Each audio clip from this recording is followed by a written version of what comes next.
साहेब आली, कोणत्या जरांगे साहेब आली. भेटायचंय हा, या या आमच्या गावात आले तर साहेब म्हणताना काय भेटायचं मला ऐकू येत नाही हो. या या या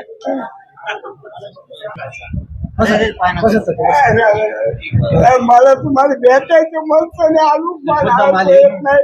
आपल्या गावात साहेब आले मला आपण नको मग गावाकडे आता काय